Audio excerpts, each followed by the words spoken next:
Exposition. Marocains, migrants et voyageurs. Le Conseil de la communauté marocaine à l'étranger, CCME, organise l'exposition Marocains, migrants et voyageurs du 20 avril au 20 mai 2016 à la Bibliothèque nationale du Royaume du Maroc, à Rabat. L'exposition Marocains, migrants et voyageurs propose d'explorer le voyage et la migration dans leur rôle et impact sur le cours de l'histoire de la société marocaine. Un voyage à travers le voyage et la mobilité pour connaître et faire connaître le parcours singulier depuis l'Antiquité à nos jours. Des Marocains diplomates, hommes de lettres, artistes marins, religieux savants, d'un côté les populations de tous bords et de différentes ethnies et religions qui ont enrichi cette terre d'accueil. De notre côté, des Marocains en quête de savoir qui ont sillonné plusieurs contrées et ont marqué par leur passage l'autre. Une réalité qui se traduit aujourd'hui dans le préambule de la Constitution marocaine et qui fait du Maroc un pays pluriel aux influences multiples. D'après M. Abdellah Boussef, secrétaire général du Conseil, le voyage et la mobilité sont fortement ancrés dans l'histoire de la société marocaine. Que vous adressez à la communauté subsaharienne qui est là, la communauté migrante qui, à un moment donné, est venue au Maroc pour échanger, pour partager, pour apprendre. Donc du coup, on aimerait effectivement que vous adressez naturellement en relation avec cette exposition. Bien évidemment, c'est-à-dire à travers cette exposition pour dire que le Maroc d'aujourd'hui appartient à tout le monde. Oui. Le Maroc est un pays africain. Oui. Nous sommes des Africains et nous avons, c'est-à-dire un héritage commun avec les Africains subsahariens, et notre destin ne peut qu'être, c'est-à-dire commun.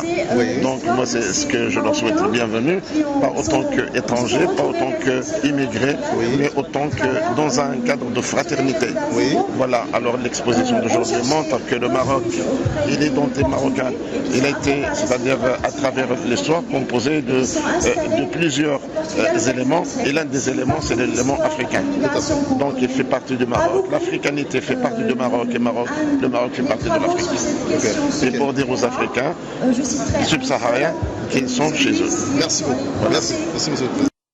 L'analyse de ces différentes notions est un passage obligatoire pour mieux connaître les principaux éléments de l'histoire individuelle et collective marocaine. Le Marocain est le fruit d'un brassage culturel qui a su tirer profit de ses rapports avec la Méditerranée, l'Orient et l'Afrique subsaharienne. De même, le Marocain a contribué à travers l'histoire à la reconnaissance, à la connaissance et à l'enrichissement des autres nations du monde. Culture mosaïque, effectivement la radio africaine. Donc voilà, en fait, on a l'opportunité aujourd'hui de partager cette riche tradition de voyageurs de notre pays d'accueil, le Maroc. Alors aujourd'hui, on aimerait savoir comment est-ce que vous pensez que la communauté migrante subsaharienne peut effectivement s'emboîter dans ce projet millénaire de voyage qui a commencé déjà ici au Maroc. Honnêtement, je crois que la migration d'une manière générale, et ça c'est ma conviction profonde, ne peut qu'enrichir les sociétés, ne peut que rendre nos sociétés meilleures. Vous savez, la société marocaine d'aujourd'hui, c'est le résultat, en fin de compte, de centaines d'années de migration, de brassage de cultures. Les Marocains ont été toujours des grands voyageurs, et tout le monde se rappelle de Benoît Tota, le plus grand voyageur en fin de compte, donc il a sillonné le monde. Donc il y a de grands voyageurs qui ont toujours été à la découverte d'autres contrées, d'autres sociétés, d'autres cultures. Et ce qui fait que le Maroc d'aujourd'hui, en fin de compte, c'est la résultante de tout ça. Maintenant, avec nos frères de pays subsahariens, le Maroc sera encore meilleur parce que vous apportez énormément à cette société. Et je crois que la volonté de Sa Majesté, la vision de Sa Majesté avec cette nouvelle politique migratoire, on est la meilleure illustration, en fin de compte, de ce que nous souhaitons pour la société marocaine par rapport à l'intégration de nos frères dans la société marocaine. Ok, bien. Merci beaucoup, Excellence. Avec plaisir. L'exposition est présentée dans une scénographie qui s'articule autour des concepts de la mémoire, des archives, des témoignages, de contributions scientifiques et d'œuvres d'art musicales, photographies et littéraires. Produite par le Conseil, cette exposition est le fruit d'un ouvrage intitulé « Marocains, migrants et voyageurs ». Nous avons essayé d'avoir une approche historique du fait que c'est une exposition qui retrace un peu l'itinéraire sportif-là. Donc il y a des pionniers, Marcel Cerdan. Vous avez encore un restaurant Casablanca, Marcel Cerdan, qui s'est toujours senti marocain, bombardier marocain. Vous avez, on a essayé, parmi la mémoire aussi du sport, des Marocains d'étrangers ou des Marocains c'est la radio Culture Mosaïque. Alors on aimerait avoir votre impression face à toute cette mosaïque historique qui nous entoure. Quelle est l'idée que vous voulez passer derrière?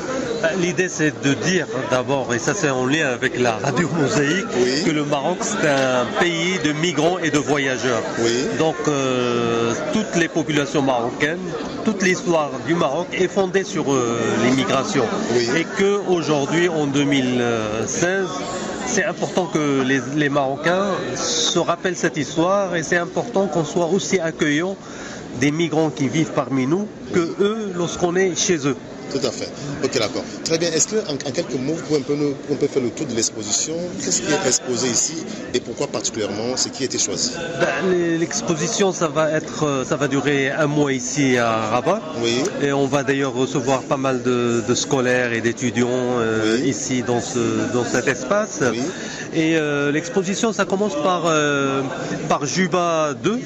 Alors Juba 2, c'est le premier étudiant qui a étudié à l'étranger, 500 ans avant Jésus-Christ. Ça alors. Ça veut dire son Juba premier a été battu par César et Juba Ier, au lieu de se livrer, il s'est suicidé. Et César, après Juba II, son fils, il l'a ramené à Rome et c'est à Rome qu'il a étudié. Et il est revenu ici comme roi du Maroc, 500 ans avant Jésus-Christ. Donc ces histoires-là, c'est important pour nous. La même chose, le fondateur des dynasties musulmanes, la première dynastie, la dynastie idrissite, Moulay Idriss, qui est vénéré par les Marocains. Et bien Moulay Idriss, par exemple, c'est un demandeur d'asile. Il est venu de l'Orient, de la Syrie, et en fuyant la Syrie, il s'est ramené ici au Maroc, du côté de Fès, du côté de Volubilis, et c'est là qu'il a demandé asile aux tribus berbères de cette région-là, et ils l'ont accueilli, et il s'est marié avec Zineb, une native de la région, une berbère, une amazigh, et le fondateur de la ville de Fès, qui est Driss II, est un enfant d'un mariage mixte entre un arabe et une berbère. Donc ces histoires de métissage traversent pas seulement notre pays, mais traversent tous les pays de la planète, et c'est important que ces pays-là, que nos décideurs se rappellent que le monde est fait par ces migrants et ces voyageurs. Ok, très bien. Et maintenant, un petit mot à la communauté migrante qui vient d'Afrique subsaharienne par rapport à cette exposition. Sont-ils invités et à découvrir quoi particulièrement? Sincèrement, à découvrir, ça veut dire découvrir ce pays qui est devenu le leur, et notamment je pense aux enfants migrants, et j'aimerais bien qu'on puisse accueillir avec les associations subsahariennes nos amis de migrants, comme on l'a fait au Salon du Livre, et qui offrent aussi ces élèves, ces étudiants, ces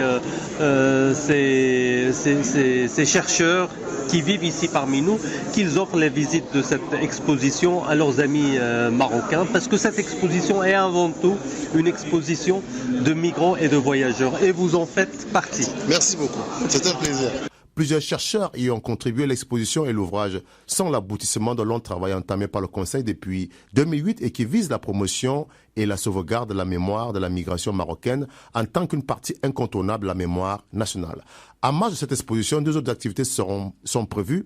Une table ronde sur mémoire et migration sera organisée le vendredi 13 mai 2016 à 14h à la Bibliothèque nationale du Maroc. Des jeux didactiques migrants et voyageurs seront animés tout au long de l'exposition au profit des groupes scolaires.